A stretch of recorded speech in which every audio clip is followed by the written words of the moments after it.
ते घेतात म्हणजे मी तुम्हाला सांगू का शेजार साहेब, की तुम्ही बऱ्याचदा फक्त विरोधकांना सांगावर घेत नाही. तुमचं सगळ्यात ही मला असं वाटतं की इथून तुम्हाला हा प्रश्न माझा तोच आहे की इथून सुरुवात झाली का मला सांगा.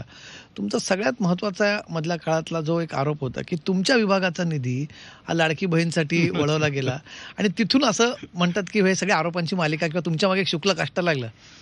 आता तर पुन्हा तुम्ही आता मला पुन्हा दुसऱ्याला अंगावर टाकता का काय असं मला वाटतं. बोला ना स्पष्ट. बघा आपण टू द पॉईंट कार्यक्रमात टू द पॉईंट बोलणं अपेक्षित आहे. एक आहे बघा, कमलेशजी, कधी एखादी गोष्ट आपल्या मनाला आवडली नाही किंवा पटली नाही तर ती मनात साठवून ठेवू नये, ती बोलली पाहिजे. बिलकुल.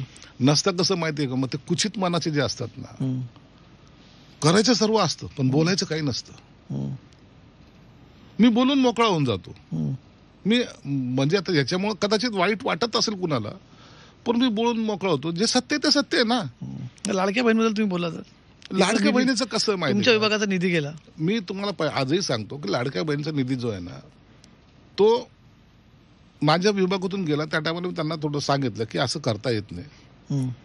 मग त्यांनी सांगितलं की नाही असं नाही, आम्हाला लाडक्या बहिणीमध्ये इतरही समाज असतात, असे असतात, तसे असतात, आणि हे जरी पैसे तुमचे जर आम्ही वळवले, आम्ही तुम्हाला भरपाई जरूर करून देऊ, पुरवणी मागण्यामध्ये तुम्हाला पैसे देऊ. माझं फक्त एकच म्हणणं होतं की ज्या डिपार्टमेंटचा हक्काचा पैसा आहे त्या डिपार्टमेंटने तो खर्च केला पाहिजे, त्याच्यामध्ये कट नको. आणि ती कायदेशीर प्रक्रिया होती म्हणून मी ते बोललो. आता जर तुम्हाला दिसतंय किंवा हे नाही झालं पाहिजे किंवा मला कळत नसेल कदाचित, तरी मी जर बोललो असेल तर त्याच्याबद्दलची मी चर्चा केली. मी मुख्यमंत्री साहेबाशी चर्चा केली, मी अर्थमंत्री साहेबाशी चर्चा केली, अजितदादाशी चर्चा केली, त्यांनाही सांगितलं. म्हणून मला आता या पूर्ण यादीमध्ये 3,500 कोटी रुपये वाढून मिळालेच ना.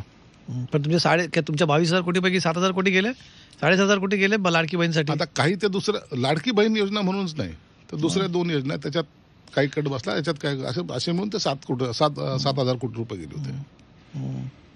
आता 4,410चा हप्ता मी देतोच आहे ना. पण आवडलं नाही कोणाला, तुमच्या मित्रपक्षांना फार आवडलेलं नाही दिसत ती गोष्ट, तुम्ही असं बोलणं. नसेल आवडलं तर त्याला काय करू, माझा स्वभाव आहे, मी बोललो.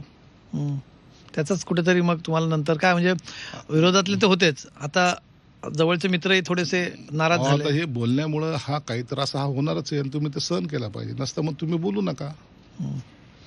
2 पर्याय असू शकतात. एक तर तुम्ही गप्प बसलं पाहिजे, नसतं मग तुमच्या मनातलं असेल तर बोललं तर त्याचे परिणाम जे काही होतील शक्यतो थोडं वाईटच परिणाम होत असतात, मग ते सहनही केले पाहिजे. आता मी कोणत्या कॅटेगरीमध्ये बसतोय आता तुम्ही ठरवा. त्या बोलण्याचा परिणाम असं तुम्हाला म्हणायचं आहे? नाही, काय होऊ शकतं, काय त्याचं काय एवढं मी विशेष काही घेत नाही. राजकारणामध्ये असे चढ उतार येत असतात, आरोपाच्या पैरी झाडल्या जातात, अनेकावर अनेक आरोप झालेत, त्यांचं काही झालं नाही, पण तो असे चिल्लर आरोप लावून मी जर बदनाम होत असेल तर हे माझं दुर्दैव आहे. तुम्हाला असं वाटतं की आपल्या बोलण्यामुळे हा सगळे प्रॉब्लेम. आता तुम्ही काल एक वाक्य बोललात की तुम्हाला इन्कम टॅक्सची नोटीस आली, तुम्ही म्हटलात त्याच्यात तुम्ही बोलताना श्रीकांत शिंदेचा उल्लेख झाला की श्रीकांत शिंदेना पण नोटीस आली असं तुम्ही म्हटलात. नंतर तुम्ही म्हटलात की नाही मी श्रीकांत शिंदेबद्दल बोललोच नाही, असं तुम्ही युटर्न केला. त्याच्यावरती युटर्न नाही केलं, फार बोलून जातात तुम्ही असं बोलताना. नाही बोलण्याच्या भरात नाही. तुम्ही काय बोलात? मी जेव्हा सभागृहामध्ये जायला लागलो ना, सगळ्या पत्रकारांनी अडवलं.